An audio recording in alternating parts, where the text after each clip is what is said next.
Los inversores principiantes cometen un grave error, que es el de pensar lo más importante es obtener la mayor rentabilidad posible. Y normalmente en el menor tiempo posible. Sí. Porque si me puedo comprar el Ferrari mañana, pues ¿para qué voy a esperar 2 meses más? Luego empieza el FOMO de una gran empresa que empieza a cotizar, la gente empieza a comprar y cuando tiene ese pump hacia arriba, vuelve a caer hacia abajo. O sea, yo me acuerdo de compañías Growth después del post-COVID que llegaron a caer pues casi el 90%. Empezando con la misma cartera puedes llegar al punto de tú perder dinero y la persona a la que has copiado ganar dinero. No cometas ese tipo de fallos.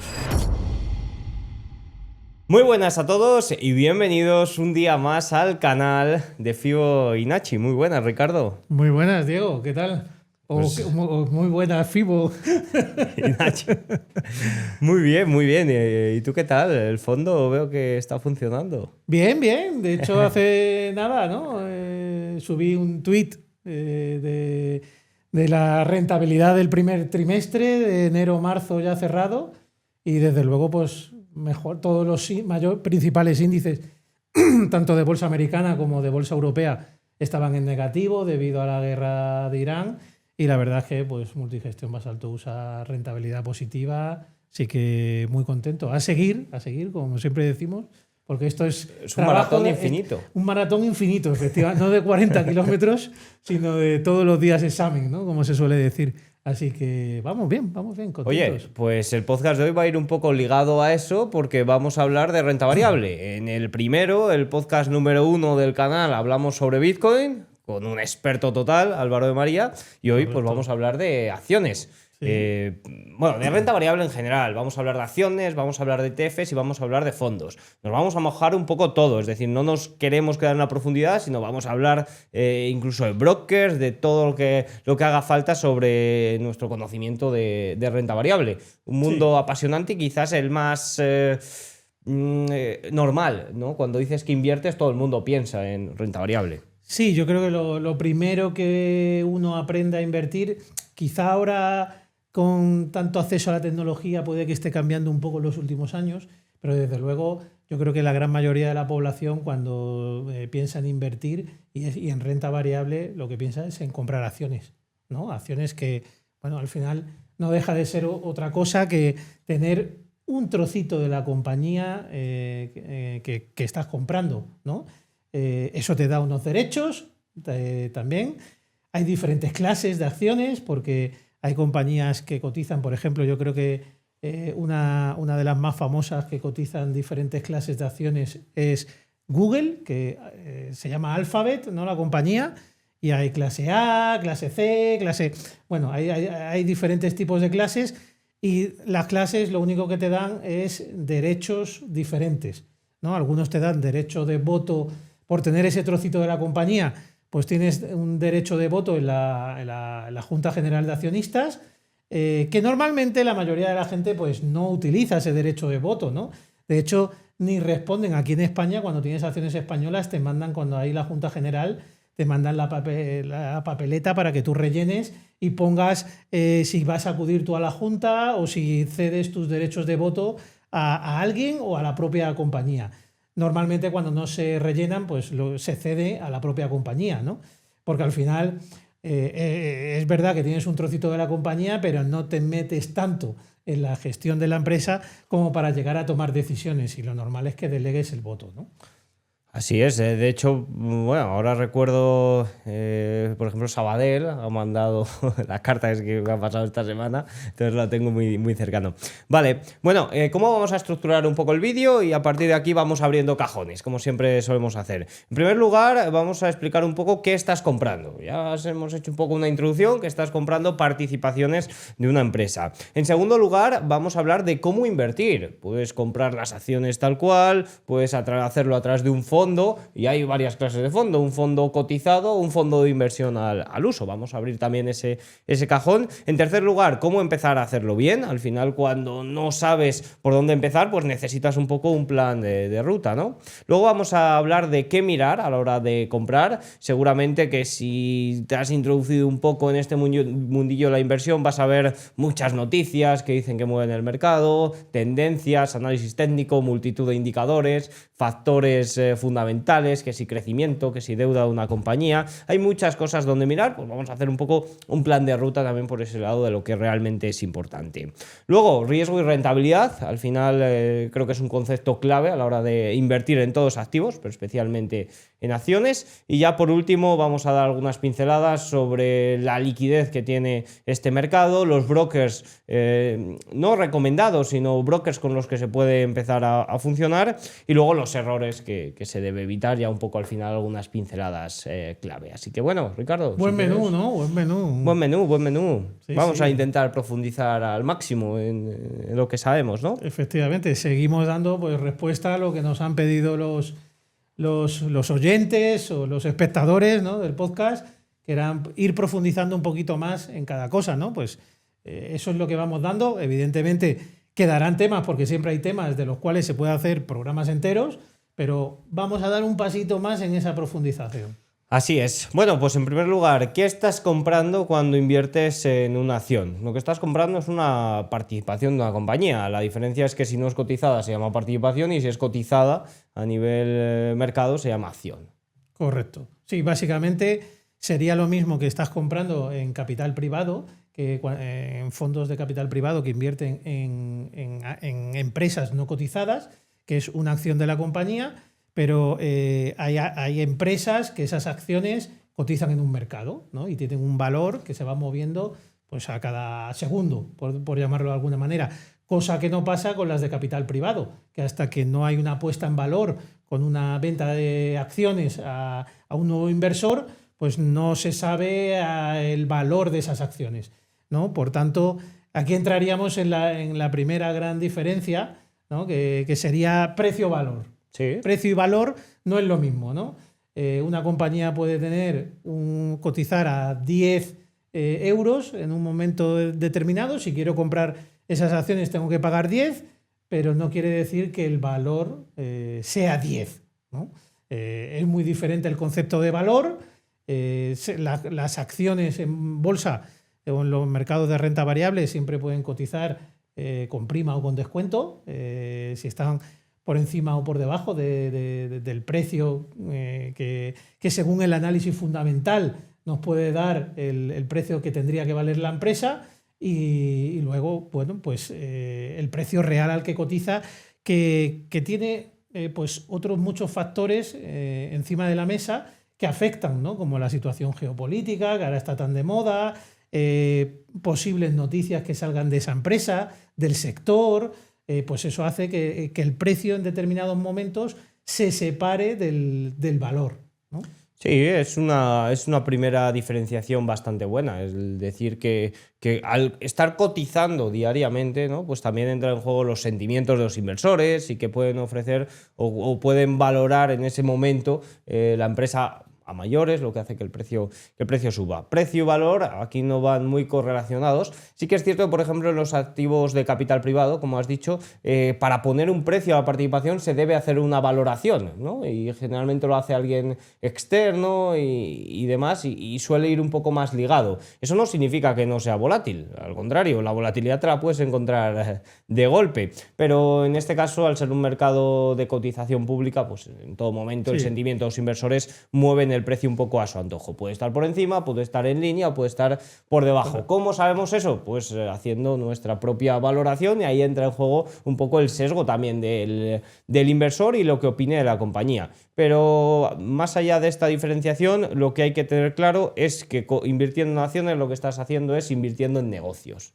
invirtiendo en compañías, en este caso compañías que deciden aceptar a inversores de forma pública, ¿no? Esa es la diferenciación clara. Correcto, son compañías que acuden al mercado para, con ese dinero que obtienen a través de la venta de acciones, obtener financiación, ¿no? Al final es una forma de autofinanciarse la compañía sin necesidad de acudir a los mercados emitiendo deuda. Que luego hay compañías o empresas que, aparte de cotizar en bolsa, pues necesitan todavía más recursos y acuden al mercado de deuda. Sí, así es una forma de financiación bastante interesante. Hay que tener cuidado, sobre todo, aquí un pequeño apunte, cuando una empresa que cotiza por el lado privado sale a bolsa, porque generalmente cotizar en bolsa, cotizar de forma pública suele ser la mejor opción para valorar una compañía a muchas X, tantas X que quizás no te las dan por el lado del mercado privado, y de hecho hay un patrón muy típico cuando una empresa sale a bolsa, ¿no? Que es que primero salta y luego suele tener una corrección bastante severa. Son las llamadas las OPV en España, oferta pública de valores, o las famosas IPO, las IPO en Estados Unidos, ¿no?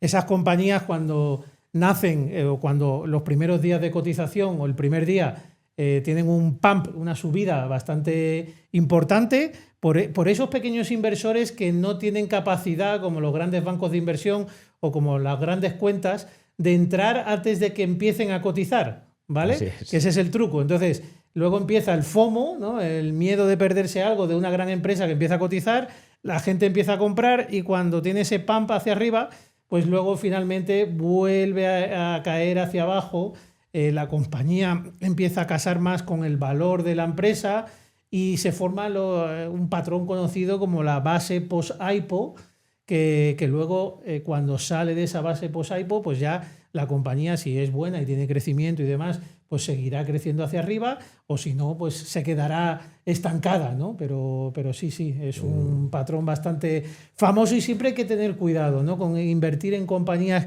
que justo salen al mercado en ese momento, porque aunque te creas que estás perdiéndote algo, normalmente siempre puedes comprar a los meses a un precio mejor, ¿vale? Y sobre todo, pues no tener ese miedo, ¿no? De perderte algo, porque realmente lo que puedes estar haciendo, no tienes elementos de valoración suficiente, no puedes hacer un análisis fundamental realmente bueno de la compañía porque no hay datos públicos. Así es. No puedes hacer un análisis técnico porque no hay un histórico detrás para analizar gráficos, así que simplemente te estás dejando llevar por el nombre de la compañía, ¿no? Y lo que sabes, y eso puede ser peligroso a veces. Vale, vamos al segundo punto, que es cómo invertir. Para invertir en acciones, puedes comprar la acción al uso, comprar la participación a través de intermediarios como son los brokers. También puedes invertir en un conglomerado de acciones, como por ejemplo es un fondo, ya sea cotizado, ETF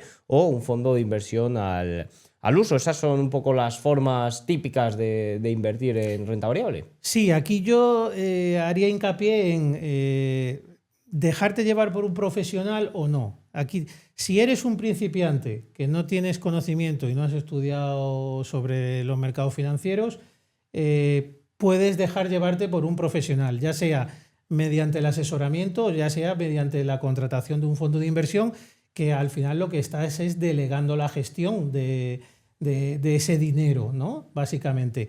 ¿Qué pasa? También hay personas que tienen los conocimientos pero no tienen el tiempo, ¿vale? Porque al final, si tú quieres comprar acciones o tener una cartera de acciones, y que deberías estar vigilándola más o menos regularmente, pero otras personas, por su vida familiar, por su vida laboral, pues no tienen la capacidad de estar pendientes, ¿no? Entonces, el delegar esa gestión a un fondo de inversión, a un ETF, puede estar también muy bien. Yo, por ejemplo, en Multigestión Basalto USA, tengo muchas personas que conozco que tienen conocimientos, pero están delegando la gestión en mí porque se dedican a otro tipo de profesiones y no pueden estar pendientes de su dinero, ¿no? Entonces, cualquiera de las dos opciones son buenas y tampoco hay que tener miedo en delegar, porque esto es como todo. En la vida no todos sabemos de todo. Si hoy día buscamos en YouTube, me duele el brazo, y te sale lo que puedes tener. Otra cosa es que luego sea verdad o mentira. Pero cuando tenemos cierta preocupación o cuando tenemos algo importante, vamos al médico, vamos a un especialista. Pues esto es lo mismo, ¿no? Al final hay personas que se dedican profesionalmente a esto, que te pueden ayudar, que te pueden echar una mano y bueno, pues hay que fiarse, hay que poder fiarse de ellas, ¿no? No hay nada malo en hacer eso, como tampoco hay nada malo en oye, tengo mis conocimientos, tengo mi tiempo y quiero crear mi propia cartera, ¿no? Así es, a mí me parece un muy buen punto para empezar. Creo que hay opciones mejores para empezar a invertir en renta variable que invertir en acciones puras y duras en un primer momento. como pueden ser los fondos, ya sea un fondo de inversión en el que, gestión activa, en el que delegas en un profesional esa toma de decisiones, o un fondo, pues los típicos fondos indexados o ETFs, por ejemplo. Imagínate, a mí me gusta siempre mucho cuando me preguntan decir, ¿qué controlas, ¿no? ¿Qué sabes? Si te dedicas al mundo de la electricidad, pues vas a tener muchos conocimientos sobre ello. Si te dedicas al mundo agrícola, pues vas a tener muchos conocimientos sobre todo ello, ¿no? Pues a partir de ahí sabes un poco el momento del mercado en el que se encuentra y puedes hacer cosas interesantes, pues ya no solo con acciones, que también puede que te gusten algunas, pero ahí sí que es cierto que entra un poco también el precio que tiene en ese momento la acción, que a lo mejor aunque tú creas que te gusta, cotiza a una valoración exagerada, ¿no? Y no es buen momento, pero oye, instrumentos como los ETFs para empezar me parecen muy adecuados, o como los fondos, y a partir de ahí pues ya vas profundizando, vas tanteando algunas acciones, viendo cómo se mueven. Aquí lo que me parece importante resaltar, ya sea tanto si tú creas tu propia cartera de acciones como si contratas un fondo de inversión, es tener clara la estrategia. Y me explico, es si compro acciones, voy a largo plazo, voy a corto plazo, análisis fundamental, análisis técnico, quiero construir una cartera estable, quiero construir la cartera con el mayor potencial de crecimiento y revalorización, asumiendo mayor riesgo. Y en caso de un fondo de inversión es, oye, si confío en esta persona, o en este gestor o en este tipo de gestión, confío. ¿Qué quiere decir? Que al primer contratiempo de que salga el señor Donald Trump y diga cualquier cosa y las acciones caigan un 2%, que no nos tiemblen las canillas y nos pongamos a vender las acciones o a vender el fondo de inversión. Hay que confiar en el proceso, hay que dar tiempo, uno, a que las acciones, ya sea el análisis técnico o el análisis fundamental, si lo haces tú mismo, lleguen al resultado que tú esperas, o si es un fondo de inversión, un ETF, que el tipo de gestión o el gestor tenga tiempo suficiente para demostrarte que los resultados que obtiene la cartera, ¿vale? Pero no al primer contratiempo el ponernos nerviosos y vender, ¿no? Básicamente tener un plan, ¿no? Correcto. Que quizás merece más la pena invertir al principio un poco de tiempo en trazar un plan o en idear un plan, o una vez que has empezado un plan no cambiarle cada mes, sino oye, le empiezo porque me gusta empezar y no quiero tener ese síndrome de no lo estoy haciendo, de parálisis por análisis, quiero empezar, pero sí que es cierto que luego vas a ir aprendiendo por el camino, vas a darte cuenta que has hecho cosas mal al principio y que tampoco hagas un cambio mensual. Oye, estrategia de acciones porque va bien, estrategia de bonos porque va mejor, o este fondo porque ahora ha subido este último mes, y claro, ha subido un 15% este fondo, ¿cómo no voy a estar en él? Pues lo más probable es que al mes siguiente lo caiga, lo caiga, pero... Totalmente, yo creo que aquí son dos puntos fundamentales. Uno es conocernos a nosotros mismos y luego el perfil de riesgo que somos capaces de asumir. Si esas dos cosas las tenemos claras, haremos el proceso bien, tanto ya sea invirtiendo en fondos o ETFs, delegando esa gestión o haciéndolo nosotros mismos. Así es, un pequeño apunte en esta parte de cómo invertir, y ya pasamos a hablar un poco más del plan y de cómo podemos empezar con un plan sencillo, y es el tema de derivados, que no vamos a hablar en este episodio de derivados, pero que sí que es cierto que hay muchos brokers que te venden acciones como si fueran acciones, y realmente es un derivado, es un CFD. Por tanto, hay que conocer muy bien el concepto CFD, que es contrato por diferencia, y que puede parecer una acción, pero realmente no es una acción, es un contrato por derivado, es un contrato por diferencia. Sí, por diferencia, un derivado, sí, contrato por diferencia. Es un derivado, ya me he liado ahí. Vale, es un derivado, por tanto hay que diferenciarlo. Y digo muchos brokers porque no hay uno en particular, es decir, hay brokers que venden acciones y que a la vez venden este tipo de derivados. Por tanto, hay que saber diferenciar un poco uno de ellos. Por ejemplo, una diferencia clásica es si te permiten comprar las partes de una acción, ¿no? Si tú compras la parte de una acción, es un contrato por diferencia. Correcto. Una acción es una acción al uso. Si la acción de Apple vale tanto... Sí, a lo de comprar parte de una acción, Diego se refiere a si una acción cotiza 1.000 euros o 1.000 dólares, que no puedas comprar 100 dólares de esa acción. Ahí te estarían partiendo la acción y lo que al final estás haciendo es comprando pues, un CFD, otro tipo de cosa, de otro tipo de producto, ¿no? Sí, de hecho, cuando hablo de CFDs, la gente lo diferencia mucho con ETFs. Por tanto, otro apunte, ETFs es un fondo cotizado, un fondo que funciona como una acción, que cotiza diariamente otro tipo de instrumento, y un CFD es un derivado. Así que bueno, dicho este asterisco, pues continuamos un poco por el lado de, que ya lo hemos comentado un poco, de cómo empezar a invertir bien, de ese primer plan que hay que trazar. Es muy importante tener un plan e intentar seguirle, oye, no a muerte, evidentemente, puedes ir cambiando y pivotando por el camino, pero sí que es cierto que si pivotas cada mes, lo más probable es que no tengas buenos resultados. Incluso una estrategia que se hace mucho y que yo la veo muy, muy útil, sobre todo al principio, para ir creando patrimonio, luego sí que es cierto que quizás hay que hacer algún tipo de estrategia o pivotar un poco ese plan, es el de aportar dinero de forma constante, ¿no? Oye, yo tengo un ahorro, 500 euros, y de esos 500 euros, 300 euros los voy a destinar todos los meses a mi plan de inversión. Sí, de hecho es una de las formas pues, más útiles, diría yo, porque al final, si tú tienes ese dinero en la cuenta corriente y dices, esto no me lo gasto, esto lo ahorro cada mes, si lo tienes en la cuenta corriente tienes ahí la tentación de gastártelo o no gastártelo, pero si tú haces el proceso de decir, oye, esto lo dedico todos los meses a invertir, y voy comprando poquito a poco, vas aumentando la cantidad que tienes invertido, al final eso te cuesta más liquidarlo para gastártelo en el día a día, ¿no? Lo puedes necesitar en algún momento puntual de la vida, pues para hacer un gran gasto, como comprarte un coche, comprarte una casa o algún otro tipo de gasto gordo que puedas tener, pero meterlo ahí e invertirlo en acciones, en fondos de inversión y tal, es una buena manera de quitárnoslo de la cuenta corriente y de que no se nos ocurran maldades, ¿no? Sí, sí. De hecho, es una fantástica estrategia. Yo lo hago y hay veces digo, pues no tengo dinero, no te quedas sin liquidez. No puedo gastar, no, ya está. Entonces, como no puedes gastar, pues no gastas. Desaparece de tu cuenta rápido y va a tu plan de inversión y, oye, es una fantástica estrategia, sobre todo para empezar a crear patrimonio. Luego ya una vez que tienes un patrimonio mayor, pues sí que es cierto que las aportaciones mensuales ya no mueven tanto la aguja, pero al principio es una estrategia muy, muy útil, ¿no? Sí, yo creo que pues sobre todo para la gente joven o la gente que está empezando, que tiene todavía un largo camino hacia la jubilación, pues el ir poco a poco aportando, ¿no? O añadiendo, aunque sean cantidades pequeñas, que a veces nos creemos que porque sean cantidades muy pequeñas, ¡buah, esto no!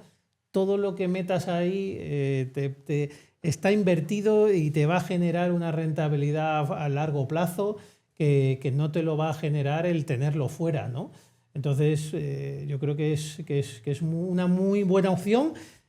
O hay otra opción que evidentemente que es empezar con un capital determinado, decir, oye, porque ya tienes tus ahorros y dices, quiero empezar con esto para tal. A pesar de tener esos ahorros y empezar con una cantidad importante, luego está también, es complementaria a la forma de ir aportando todos los meses, ¿no?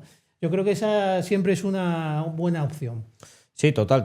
Al final es eso, trazar un plan, confiar en ese plan y luego pues ir pivotando y aprendiendo mientras vas invirtiendo. Esa es un poco la idea de empezar a invertir y sobre todo de empezar a manejar y a gestionar tu dinero. ¿Alguna opción? Pues sobre todo algún fondo, puede ser muy interesante para invertirlo. Aquí entra en juego ese interés compuesto, ¿no? De que con el paso del tiempo las rentabilidades que vas obteniendo pues empiezan a hacer un poco más bola de nieve y cuanto más tiempo lleves pues más útil es. No queremos hacer ese comentario típico de gracias al interés compuesto te harás millonario en 40, 50 años o lo que sea, pero sí que es cierto que la herramienta del interés compuesto es muy, muy útil, sobre todo a la hora de crear un plan y mantenerlo a largo plazo. Por cierto, un inciso de un punto que acabamos de comentar, que es acciones, fondos, ETFs.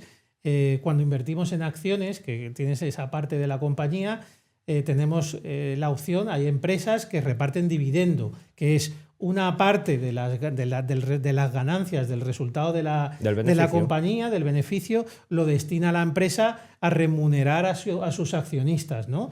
O sea, tienes doble remuneración, una por la vía del precio, si el precio de la acción ha subido, y otra por el reparto de ese dividendo. En los fondos de inversión, por eso quería hacer la puntualización, sí. Hay dos tipos de fondos, acumulación y distribución. Y esta diferencia es importante.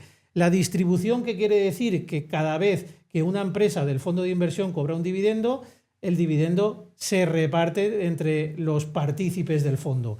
Y la acumulación, ¿qué quiere decir? Que los dividendos que cobren las acciones del fondo se reinvierten en el fondo y generan pues, más rentabilidad, ¿no? Yo personalmente, ya que estoy invirtiendo, a mí me gusta mucho la de acumulación, ¿vale? Y de hecho, cuando las empresas reparten dividendos, muchas veces la forma de repartir dividendo también te dan la posibilidad de volver a comprar acciones nuevas de la compañía, ¿no? Entonces, yo no le veo mucho sentido el ir cobrando ese dividendo en efectivo. A veces no hay otra opción, porque las empresas te pagan el dividendo y punto, pero en los fondos de inversión, ya que estás invertido, yo creo que la reinversión, el fondo de acumulación, es una excelente forma. Así que cuidado cuando contratéis un fondo de inversión, aseguraros si es acumulación o distribución. Aparece, si es acumulación, aparece ACC arriba, y si es distribución, creo que DIS o algo así. Sí. Correcto. Vale, ok, pues dicho esto, vamos a hablar un poco de qué mirar antes de comprar, ¿no? Porque ya sabemos, tenemos nuestro plan. Oye, voy a invertir 200 euros en el fondo Multigestión Basalto USA. Venga, me has convencido, Ricardo. Vale, a partir de aquí también quiero hacer mis pinitos, es decir, voy a ahorrar 300 euros, voy a ahorrar 500. 300 los voy a destinar a la inversión, 200 en este fondo y 100 cada mes voy a intentar seguir una estrategia de inversión en acciones o en ETFs temáticos. Por ejemplo, si me gusta la solar. ¿Qué mirar, no? Aquí sale el primer factor, que son las noticias, que, bueno, la macroeconomía y las noticias no tienden a ser lo mismo, pero va relacionado. Vamos a ponerlo en el mismo saco, aunque si me está viendo algún analista macroeconómico quizás me dé una collejita, pero bueno, como yo estoy así un poco en el gremio, más ese, pues lo puedo decir.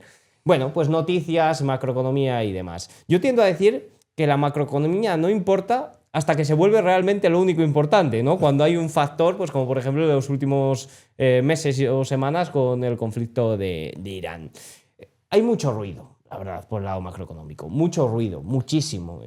No, yo creo que hay que diferenciar un poco la tendencia de fondo, quizás en todos los factores, pero por el lado macro un poco más la tendencia de fondo y no el ruido diario. Yo tiendo a decir que un dato, dos datos no hacen la tendencia y que lo importante es la tendencia un poco de fondo, ya sea por el lado económico, si sigues datos de Producto Bruto, inflación o lo que sea. También es cierto, y aquí podemos hablar en otros episodios más detalladamente de eso, que la macroeconomía, al igual que los mercados, creo que han cambiado mucho, la economía ha cambiado mucho y seguir datos clásicos no suele ser muy útil en estos momentos. Además, otro factor importante es que, claro, ¿qué indicador es el realmente adelantado de cómo está la situación económica? La bolsa es uno de ellos, ¿no? Entonces, dentro de la macroeconomía, el movimiento de las acciones es un factor clave. El dato final siempre va a ir retrasado porque el mercado, en este caso las acciones, la renta variable, tiende a descontar con unos meses de antelación un poco todo lo que está ocurriendo. Sí, aquí yo distinguiría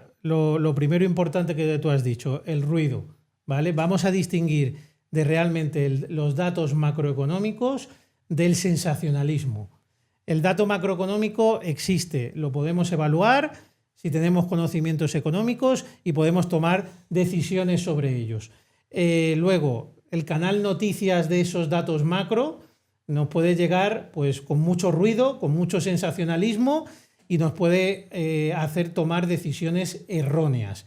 Y luego también está el movimiento del precio en el mercado, que una cosa es el sensacionalismo de las noticias y otra podría ser el sensacionalismo del precio.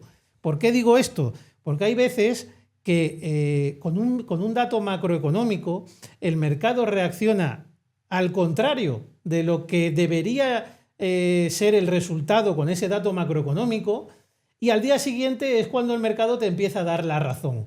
Entonces, no siempre el análisis de esos datos macro, el mercado va a reaccionar inmediatamente a esos datos, sino que nos deben servir para tener una capacidad de análisis propio y ver la tendencia de esos datos macro a largo plazo, ¿no? Por tanto, olvidaros del agente sensacionalista, de analizar el dato puro y duro y luego, cuidado con las reacciones del mercado, no tomemos decisiones inadecuadas o que nos vayamos a arrepentir al poco tiempo por haber reaccionado a al primer movimiento del mercado. Sí, sobre todo hay que verlo un poco con amplitud, ¿no? Se tiende a decir que los mercados en el corto plazo son muy... Yo suelo decir que son un poco esquizofrénicos, ¿no? Y luego ya, conforme va pasando el tiempo, pues se vuelven un poco más cuerdos. Pero en un primer momento las reacciones muchas veces son totalmente imprevisibles. Ahora, dentro del apartado macro, sí que es cierto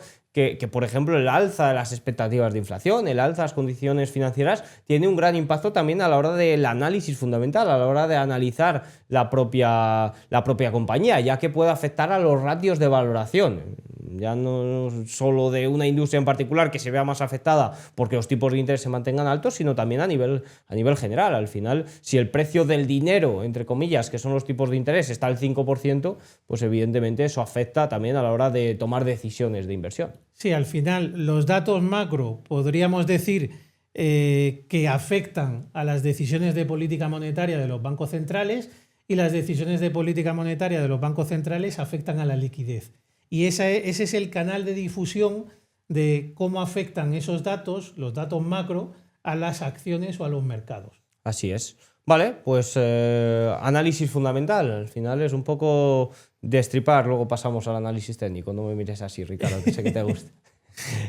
A partir de aquí, bueno, en el análisis fundamental pues se trata un poco de ver las cuentas de la compañía, básicamente, de ver cuánto está creciendo, de ver los ingresos que está teniendo, de ver la deuda, si se está endeudando, o por ejemplo, a lo mejor está obteniendo beneficio neto, pero el beneficio operativo no lo es y lo está obteniendo por otro lado. Sí, al final es analizar los estados financieros de la compañía, ser capaces de proyectar esos estados financieros a futuro y en base a esas proyecciones de futuro ser capaz de llegar a determinar el precio que debería tener esa acción.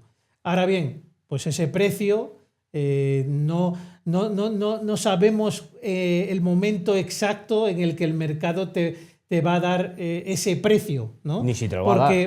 Porque realmente las proyecciones que tú haces también a largo plazo, ¿no? Las proyecciones de los próximos años de las principales variables de las compañías están basadas en unas hipótesis, ¿no? Y a veces pues el analista es capaz de esas hipótesis hacerlas de forma que luego se parezcan mucho a lo que es la realidad futura, o a veces el analista se puede equivocar y unas tasas de crecimiento erróneas pueden llevar a que el precio que hayas estipulado pues tenga que variar, ¿no? Eso también lo vemos mucho cuando las empresas presentan resultados, que los analistas que siguen a la compañía te cambian el precio objetivo. ¿Por qué? Porque actualizan sus modelos de valoración, sus proyecciones con esos nuevos resultados que están teniendo y con los datos macro que afectan a los tipos de interés y a cómo la compañía se financia, ¿no? Entonces, es una forma de valoración como el análisis técnico, el análisis fundamental, pero bueno, también tiene sus posibles errores. No hay nada perfecto en la vida, ¿no? Y yo, a pesar de que personalmente me guío más por el análisis técnico que el fundamental, me parece que el fundamental pues, es otra forma de invertir y que también, oye, se consiguen buenos resultados con el análisis fundamental. O sea, esto es como todo. Son dos herramientas. El análisis fundamental y el análisis técnico. Si las usamos bien, nos pueden servir las dos. Si las usamos mal, no nos va a servir ninguna, ¿no? Y la mayoría de la gente pues las suele usar mal. Sí, ¿no? Sí, al final todos son herramientas y ¿por qué no fijarte en ellas? Porque hay mucha guerra de, no, yo soy analista técnico y no miro nada de la compañía, yo soy analista fundamental y no miro nada de la compañía. Sí. Oye, que puedes echar un vistazo, puedes interesarte un poco en lo que hace... A mí no me gusta la gente que habla pestes del otro tipo de análisis, ¿no? Así es. Yo no soy de ese tipo de personas. Yo creo que las dos son buenas herramientas, cada uno... Cuando las estudias las dos, pues llegas a tu propia decisión de cuál se asemeja más a lo que tú estás buscando, te decides por una de ellas, pero, como digo, cualquiera de las dos puede ser perfectamente viable. Al final, un poco el objetivo por el lado fundamental quizás es tratar de averiguar si la compañía está cotizando hoy a un precio menor del que va a tener en un futuro. Cotizar con descuento, ¿no? Sí, cotizar con descuento. Luego aquí entra quizás también esa diferenciación que quizás se pueda hacer muy popular entre value grow. Grow son compañías un poco de mayor crecimiento que quizás también cotizan más caras de lo que suele ser habitual, entendido por descuento, pero también con un descuento porque estimamos que a futuro pueden seguir teniendo ese crecimiento, y value suelen ser compañías que cotizan con un descuento muy exagerado y que bueno, pues se considera que pueden ser buenas oportunidades. Sí, al final el value en el análisis fundamental son empresas más estables, que tienen más antigüedad y que es más fácil acertar en las proyecciones que tú haces a largo plazo para calcular el precio de la compañía, ¿vale? Y el growth son compañías que normalmente tienen un historial más corto, están en una fase de crecimiento muy alto y es difícil acertar en esas proyecciones porque las tasas de crecimiento pueden variar mucho de un año a otro, dependiendo de un nuevo producto, dependiendo de una fusión. Entonces no son tan claras como en las empresas value, y quizá el hacer análisis fundamental sobre ese tipo de compañías growth presenta más dificultades que hacerlo sobre un value. Sí, el objetivo de ambas filosofías, que a mí tampoco me gusta mucho la diferenciación entre una y otra, es tratar de comprar por debajo del precio que estimamos que va a estar en un futuro. Correcto, es un poco... comprar barato y vender caro, ¿no? Eso es un poco lo que todos buscamos. Vale, bueno, pues si hablamos un poco más de análisis técnico, es un poco el reflejo, ¿no? del precio en ese momento, a cuánto cotiza la acción y se va moviendo constantemente, prácticamente al segundo. Entonces, a partir de ahí, hacer un poco estimaciones de lo que estamos observando, sobre todo en cuanto a tendencia, alcista, bajista y sí, demás. Sería observar los gráficos de los precios y en base a los gráficos pues, buscar tendencias y tomar decisiones de inversión basado en esos gráficos. Normalmente estudiando los gráficos hay determinadas figuras. Normalmente cuando se repiten, esas pautas se han repetido a lo largo de la historia y la mayoría de los inversores acaban viendo la misma pauta y acaban tomando las mismas decisiones. No es tan maravilloso el mundo como esas tres cositas que hemos comentado, porque a veces viendo una misma pauta en dos momentos diferentes del tiempo, alguna se puede resolver al alza y otra se puede resolver igualmente a la baja. Sí. Entonces, no es perfecto tampoco como el análisis fundamental, pero bueno, es un método que te permite un análisis. También se suele decir que el precio recoge todo lo que le está pasando a la compañía, por tanto podríamos decir que hasta las noticias sobre la compañía ya se van incorporando al precio que está marcando, al gráfico que estamos viendo, y bueno, pues te permite tomar decisiones de inversión en base a esos gráficos. Sí, sobre todo, al igual que un poco por el lado fundamental, también puedes ver una tendencia, ¿no? Oye, si es una empresa saneada, es una empresa que crece todos los años prácticamente igual y luego me voy a mirar el gráfico y tiene una tendencia también alcista muy constante, con momentos de bajón, pero también con momentos de recuperación, pues oye, eso es fantástico y te has apoyado un poco en las dos estrategias. Luego cada estrategia o cada análisis pues tiene muchos detalles, ¿no? Muchos cajones pequeñitos, pero al final el análisis técnico es un poco recoger todo lo que está pasando en la compañía en el precio, incluido el sentimiento de los inversores. Sí. Y no hay que menospreciar a la psicología de los inversores. A lo largo de la historia han salido patrones y esos patrones tienden a repetirse. Y normalmente el análisis técnico lo que te lleva es a invertir en fortaleza.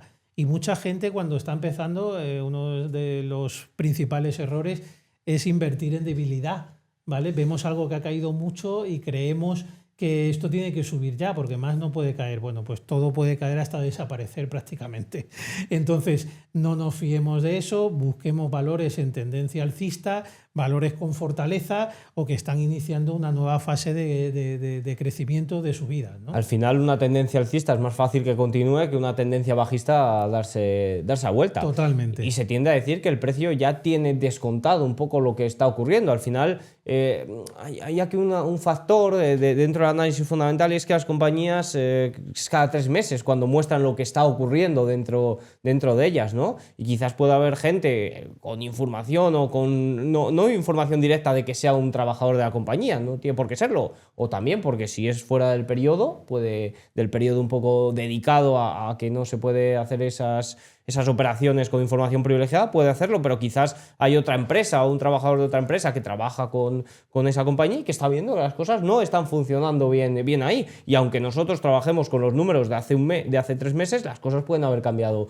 mucho y el precio puede empezar a reflejarlo. Por tanto, es un factor también importante que yo no ignoraría, al menos la parte técnica. Si vamos a invertir en renta variable, yo recomendaría a nuestros espectadores una forma determinada que te puede servir tanto si quieres tener una carterita con el potencial de revalorización el más alto posible, como si quieres hacer una cartera bien estructurada, que es, primero, una vez que has decidido en qué país o en qué geografías vas a invertir, analiza los gráficos, siempre que sea por análisis técnico, analiza los gráficos de los sectores.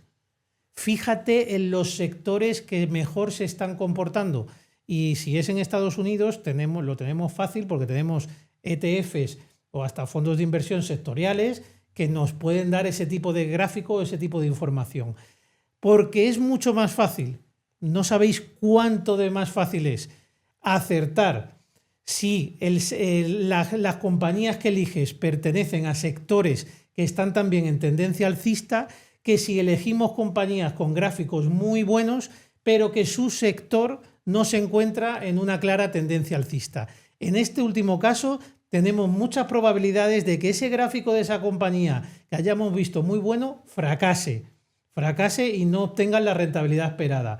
Y si te centras en los mejores sectores, los mejores valores de los mejores sectores, tendrás muchas más probabilidades de éxito. Al final son los líderes, centrarse en los líderes. Dentro Correcto. De lo que lo está haciendo bien, pues ¿por qué vamos a elegir una compañía que dentro de un sector bueno se está comportando mal? Quiero elegir la que mejor se esté comportando. Invirtiendo de esa forma, la verdad es que hay muchas probabilidades de que sí, porque a nivel sectorial, cuando un sector se está comportando muy bien, el dinero está fluyendo hacia él. Y es muy probable que algo le toque a todas las compañías. Y si encima eliges a las compañías top de ese sector, pues más dinero les va a llegar a esos valores. Y por tanto, pues más probabilidad de revalorización tendrán. Y ligado con esto, me voy a saltar al punto siguiente, que es que porque me vaya a una compañía más chiquita de ese sector y asuma más riesgo, no significa que vaya a obtener más rentabilidad. De hecho, los propios flujos, ¿no? Es decir, si entra dinero a ese sector, va a ser repartido de mayor forma hacia las compañías más grandes y tienden a tener un mejor comportamiento. Por ejemplo, me viene a la cabeza estos últimos años dentro del S&P, del principal índice americano, pues los magníficos, ¿no? Las compañías más grandes que han tenido una rentabilidad extraordinaria, pero también porque se iban retroalimentando. Más dinero va entrando a los flujos indexados, más dinero va a estas compañías y al final inviertes en las mejores compañías y tienes una rentabilidad que vamos, ni invirtiendo en una pequeña compañía que te haga un 50%. Al final, invertir en una compañía pequeña lo único que nos asegura es una mayor volatilidad. Esa compañía en su accionariado tiene menos fondos de inversión que invierten en ella porque es una compañía menos relevante. Por tanto, el precio puede cambiar de forma más brusca. No tiene esa estabilidad de precio que le otorga a las compañías el que muchos fondos de inversión estén invertidos en ella o inversores potentes. ¿Vale? Entonces, esas compañías pequeñas, pues el precio se va a mover de manera mucho más brusca y podemos tener en momentos determinados revalorizaciones muy importantes, pero también podemos llegar a perder casi todo el dinero. O sea, yo me acuerdo de compañías growth después del post-COVID, cuando llegó la inflación, que llegaron a caer pues casi el 90%, el 90 y tantos %. Entonces, nunca esperes a que el mercado, porque una compañía haya valido en un momento determinado $200 y ahora esté a $1, no esperes que vaya a volver a 200, ¿no? Volverá a lo mejor la compañía top y normalmente la compañía top no habrá caído a 1, se habrá quedado bastante más arriba, ¿no? Entonces, cuidado con ese tipo de cosas. De hecho, creo que los inversores principiantes cometen un grave error, que es el de pensar que dentro de la inversión, un maratón infinito, como hemos comentado al inicio, lo más importante es obtener la mayor rentabilidad posible. Y normalmente en el menor tiempo posible. Sí. Porque si me puedo comprar el Ferrari mañana, ¿para qué voy a esperar 2 meses más? Así es, pero el objetivo que tenemos que tener como inversores es lograr la mayor rentabilidad posible, pero con el menor riesgo. Con la mayor seguridad, Claro. asumir el menor riesgo Claro. posible. Ese es el objetivo al que tiene que aspirar todo inversor. Sí, de hecho, se puede obtener una muy buena rentabilidad invirtiendo en compañías grandes, donde realmente estás asumiendo el riesgo de invertir en renta variable, pero no estás asumiendo ese riesgo llamado volatilidad que pueden tener las empresas pequeñas porque no tienen esa estabilidad en el accionariado, ¿no? De hecho, has puesto el ejemplo del año 2021. Estoy viendo muchas compañías, sobre todo, por ejemplo, dentro de la industria de software, que creo que está sufriendo una revolución bastante grande. Hay muchas compañías dentro del software, no las líderes evidentemente siguen siendo líderes, aunque hayan tenido caídas, drawdowns bastante grandes. Por ejemplo, me viene a la cabeza Microsoft, pero sigue siendo líder, ¿no? Y ha tenido una gran rentabilidad desde toda esa caída de 2021-2022. Pero hay otras muchas compañías dentro de esa industria que están pero que muy castigadas. ¿Puede que se recuperen? Puede que sí, evidentemente. Pueden hacer un cambio dentro de la compañía y que empiecen a funcionar bien, pero tenemos que pensar si durante todos estos años que hay muchas compañías, incluido el Russell 2000, las pequeñas compañías que se han recuperado, ¿por qué me voy a ir a buscar una compañía que no se ha recuperado? Ahí voy a asumir, aunque pueda tener una opción de mayor rentabilidad si recupera hasta ese precio, voy a asumir muchísimo más riesgo. Sí, totalmente de acuerdo. Decir que el drawdown es simplemente la máxima caída que un valor tiene desde los máximos históricos, ¿no? Si se mira un año, pues el máximo de ese año, la máxima caída que ha tenido un valor o un fondo de inversión. Es una medida que se tiene bastante en cuenta, sobre todo a la hora de analizar fondos de inversión, porque se mide la rentabilidad que obtiene ese fondo de inversión y el máximo drawdown que ha tenido. ¿Por qué? Porque cuanto menos drawdown, cuanto menos caída desde máximos tenga y a igualdad de rentabilidad, pues siempre preferiré estar en un fondo de inversión que en tiempos malos pues haya cuidado el capital y haya caído menos. Así es, hay que entender el drawdown de cada activo. Dentro del S&P, por ejemplo, pues una caída de un 20-30% ya tiende a estar muy cercana de la media del mayor drawdown que ha ocurrido cada X tiempo, ¿no? Pues oye, también una estrategia que puede ser interesante es en esos momentos añadir un poco más de inversión, ¿no? O de participaciones, porque tiende a ser una estrategia que funciona bien. Evidentemente nadie sabe el futuro y puede que esa caída sea mucho mayor, ¿no? O que no va a desaparecer un fondo al uso, ¿no? Pero sobre todo si tiene un gran track record. Pero bueno, que puede ser interesante. O incluso, por ejemplo, un activo que me viene a la cabeza es Bitcoin, ¿no? Bitcoin, creo que toda persona que invierta en Bitcoin tiene que asumir que puede venir un drawdown de un 50, 60, 70%, pero facilísimo. O sea, lo más normal que hay, porque a lo largo de su corta historia ha ocurrido y tiende a ocurrir además de forma cíclica. Por tanto, ¿para qué nos vamos a sorprender cuando ocurra? Hay que entender un poco a lo que te expones a la hora de invertir en determinados activos. Sí, de hecho, como nos comentó Álvaro de María en el anterior episodio, si invertimos en Bitcoin no como reserva de valor, porque no llega a serlo, sino como depósito de valor, que lo invertimos a largo plazo, tenemos que estar preparados para esa alta volatilidad.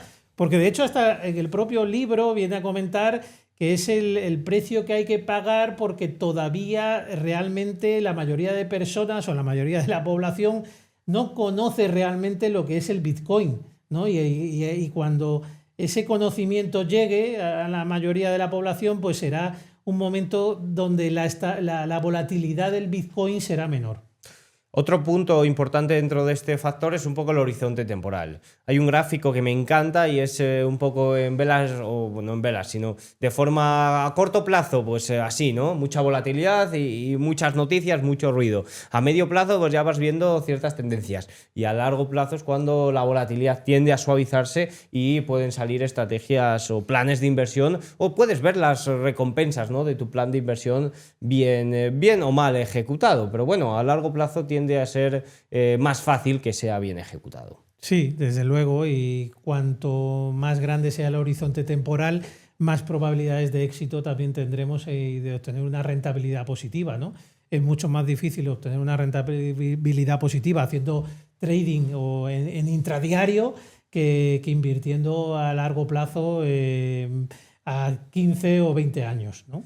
Vale, un factor también importante a la hora de invertir en renta variable es el tema de la liquidez. Lo vamos a pasar un poco por encima porque este tipo de activo tiende a ser el más líquido, sobre todo si nos vamos a compañías medianas, grandes que cotizan en grandes mercados, que cotizan en el IBEX 35, que cotizan en el New York Stock Exchange, ¿no? En el NYSE. Bueno, pues tiende a ser muy fácil comprar y vender a través de los diferentes brokers. Sí que hay que tener un poco más de cuidado cuando nos vamos a compañías más pequeñas, que tienden a tener menos liquidez, y sobre todo si vamos a llevar a cabo órdenes grandes, pues puede haber problemas tanto a la hora de entrar como a la hora de vender. Sí, de hecho, yo conozco a una persona que tenía acciones que cotizaban en la bolsa americana. Esa compañía llegó a caer tanto y llegó casi a la desaparición que las acciones empezaron a cotizar over the counter, ¿vale? Y ya no tenías contrapartida para poder venderlas. Entonces, cuidado con esas acciones que en el mercado, no en el mercado europeo, pero en el mercado americano, ¿vale? Se llaman las penny stocks, que son las acciones que cotizan, pues casi que diríamos por debajo de 5 o 10 dólares, 5, ¿vale? Sí. Que esas compañías son empresas que pueden tener problemas y son empresas que luego puedes tener problemas de liquidez a la hora de salir de ellas, ¿vale? Porque en el momento que ya salen del mercado normal, pues el riesgo de contrapartida pues empieza a ser un poquito mayor y te puedes encontrar que no hay nadie que te compre a un precio determinado, ni aunque casi las estés regalando, ¿no? Sí, sobre todo el principal riesgo de liquidez dentro de la renta variable está por el lado de las acciones, porque luego en los fondos, ya sea cotizados o fondos de inversión, gestión activa al uso, ahí sí que es cierto que las gestoras suelen tener un control bastante grande. Sí, normalmente en la política de inversión del fondo te vienen qué productos invierte y en la capitalización de las empresas que invierte. Entonces, un fondo de inversión que suele ser un instrumento para controlar el riesgo y demás, no suele invertir en ese tipo de compañías porque realmente no es necesario, ¿no? Al final, en ese tipo de compañías invierten la gente que le gustan las emociones fuertes, que quieren hacerse ricos en un chasquido de dedos, y no el inversor realmente que invierte a largo plazo, que quiere formar capital durante el tiempo y que tiene otra mentalidad. Vale, pues ya visto un poco el plan, quiero empezar a invertir. ¿Qué brokers, qué tengo que hacer, qué tengo que mirar a la hora de decidir invertir? ¿Voy a la oficina de mi banco tradicional y le digo que quiero invertir, o cómo lo hago? Sí, aquí distinguiríamos lo que es banca tradicional. Todos conocéis las entidades tradicionales que podéis encontrar sucursales por toda la ciudad, y también, alguna banca tradicional no tiene sucursales, es solo por internet, pero no deja de ser banca tradicional, o los brokers, ¿no? Y luego también distinguiríamos dentro de los brokers los que están en España y los que tienen residencia o establecidos fuera de España, ¿vale? Porque cuidado con los de fuera de España, porque puedes tener problemas. ¿Qué quiere decir?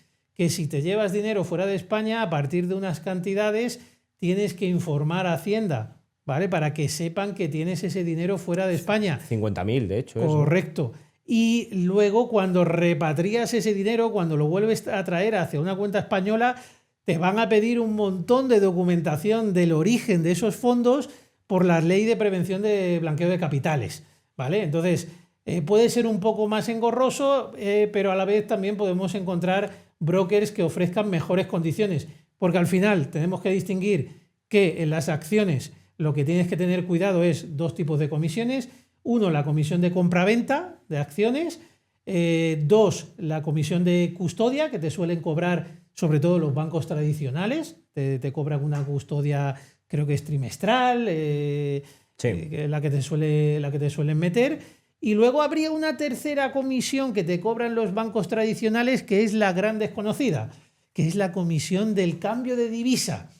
Como tenemos la cuenta en euros, cada vez que queremos comprar acciones de un mercado que no sea en euro, nos hacen el tipo de cambio, ¿vale? Y ese tipo de cambio suele ser a un precio muy ventajoso para la entidad y normalmente está oculto y no lo vemos. Entonces, ¿por qué es bueno tener una cuenta en dólares, por ejemplo, si quieres invertir en Estados Unidos? Porque tú esa comisión cada vez que operas no la soportas. La soportas cuando cambias euros a dólares. Y durante todo el tiempo que tengas dólares, puedes tener dólares en cuenta corriente, en cash, no te están cobrando esa comisión cada vez que operas, ¿no? Y yo creo que esa es la que desconoce la gran parte de la gente y la que suele hacer más daño. Y de hecho, si, por ejemplo, poniendo el ejemplo euro-dólar, quizás hay otro tipo de divisas en otros mercados que puede ser más peligroso, pero el euro-dólar tiende en el largo plazo a tener un comportamiento bastante cercano a similar, ¿no? Sí que es cierto que, por ejemplo, muchos me vais a decir, oye, en el año 2025 ha habido una caída muy fuerte en el dólar. Sí, en el año 2022 una subida, queda igual, ¿no? Entonces, si vas a más plazo, quizás no interesa tanto el hacer un poco el trading de divisas por ese lado y puede ser muy útil ahorrarte la comisión teniendo los dólares. Luego, para invertir en fondos de inversión o ETFs, tendríamos la comisión de gestión del propio fondo, que es lo que pagas al profesional porque te gestione ese dinero. En España, normalmente las rentabilidades que se dan de los fondos de inversión ya es descontada esa comisión de gestión, ¿vale? Por lo tanto, yo hay veces que escucho a personas decir, un fondo me ha dado la misma rentabilidad, pero es que uno me cobra una comisión de gestión muy alta. Bueno, es que te da exactamente igual. Si los dos te han dado un 5%, te ha dado igual estar en el de la comisión de gestión del 1 que en la de la comisión de gestión del 2, ¿vale? Porque ya está descontada esa comisión en el valor liquidativo y en la rentabilidad que se publica del fondo. Y luego habría pues también la comisión de custodia de los fondos de inversión, que hay entidades como pueden ser neobancos o alguna entidad tradicional que negocies con ella y no te cobren esa comisión de custodia que también viene a ser trimestral, como en el caso de las acciones, ¿no?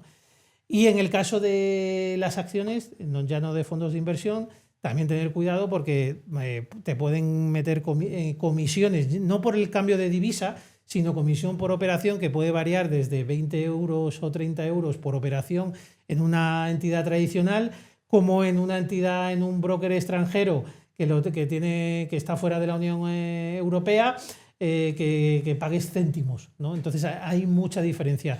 Si inviertes a largo plazo, realmente pues, no tiene tanto sentido el fijarte tanto en esas comisiones, pero si vas a hacer un poco más de trading, pues cuidado porque sí que pueden ser sustanciales. Puede pesar.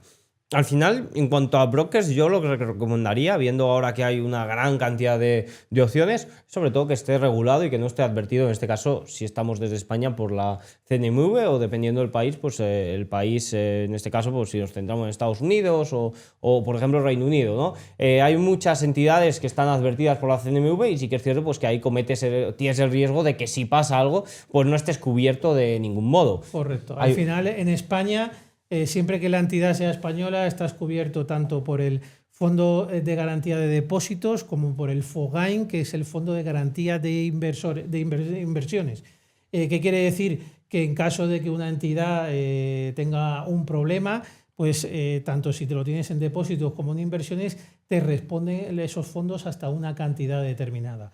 O sea, yo, por ejemplo, como EAF que soy, empresa de asesoramiento financiero regulada por CNMV, todos los años hago una aportación y soy accionista del FOGAIN para, en caso de que haya algún problema, algún pufo, como en su caso hubo con Gowex, no sé si te acuerdas, sí, hace muchos años, bueno, no me acuerdo, que pero hubo muchos inversores que se quedaron pillados, pues que puedan recuperar algo de su patrimonio. Sí, sobre todo ese es un poco el factor principal a la hora de buscar un instrumento para invertir, que esté regulado, y dentro de esa regulación, pues cuanto menos comisiones te cobre, pues yo diría casi mejor. Seguridad y costes. Fijarnos en esas dos cosas. Vale, pues dicho esto, algunos errores típicos que se debe evitar. Yo creo que el error más típico y más importante, me parece, lo hemos tratado durante todo el podcast, que es el de trazar un plan y aunque pueda pivotar ese plan, no cambiarle cada mes, porque es en el largo plazo cuando realmente se van a ver los resultados, y aunque puedas ir aprendiendo por el camino y puedas darte cuenta de cosas que has hecho mal, tratar de pivotarlas y tratar de corregirlas, pero no cambiar cada mes o ya no te digo cada semana de estrategia, porque esa es la fórmula más sencilla para fracasar como inversor. Sí, ahí lo primero sería pues no copiar carteras, ¿no? Que lo tenemos muy claro, gente que se mete en redes sociales, que ven las publicaciones de personas que se dedican a invertir o a hacer trading, ven los valores que tienen y dicen voy a comprar lo mismo. O te metes en los valores que tiene un gestor de un fondo de inversión y dices voy a replicar esos valores en mi cartera. Bueno, aquí decir que puedes copiar una cartera, pero lo que no puedes copiar son los motivos por los que la persona esa invierte, la convicción por la que esa persona ha invertido, el plazo a la que esa persona ha invertido.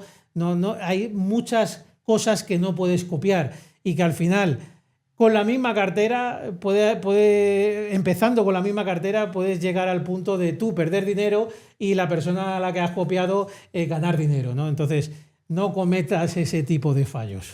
Muy bien, Ricardo, pues no sé si nos dejamos algo que comentar.